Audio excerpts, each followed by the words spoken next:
When we think of our national parks, we think of this. Not this. That's the whole point, to get away from it all. But unfortunately, that's not always happening. That's why people like Dr. Jacob Jobe are taking action, even in the middle of winter. It's tough. It's cold. It's rainy. Sometimes I sit in the middle of thunderstorms hoping for the best. Sometimes I'm surrounded by animals that are big. But he's battling the elements in Yellowstone National Park for a purpose: to help quiet the national parks. It's an issue.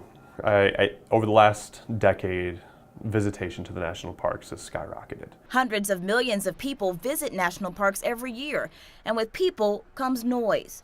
Dr. Jobe's team found that noise doubled background sound levels in 63% of U.S. parks and protected areas.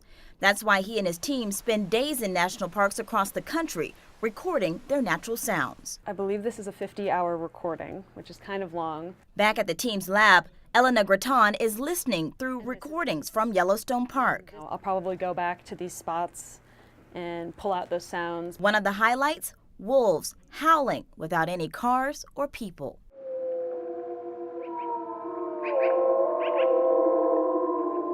She'll put together the best parts so people who aren't able to visit a national park can still listen and be transported. You can see a picture of this place, and that's great, but it's on a screen. But the moment you put these headphones on, you can shut your eyes and you can be there. So this is a spectrogram. So basically I can hear 10 seconds of every 2 minutes. Jared Lamb is listening for a different purpose. He categorizes the sounds he hears, and that information goes to the national parks so they can determine how to better manage noise pollution. When I first came, it was, it didn't really, it didn't feel like I was doing much, it just felt like a lot of numbers. But now, after being here a while, I kind of see the implications and how important it is. Parks then can do anything from unplugging a generator to limiting helicopter tours.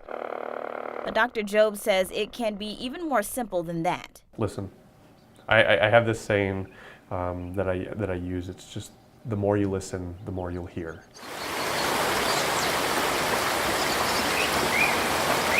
A renewed appreciation for one of nature's biggest gifts. For the Now, I'm Kumasi Aaron.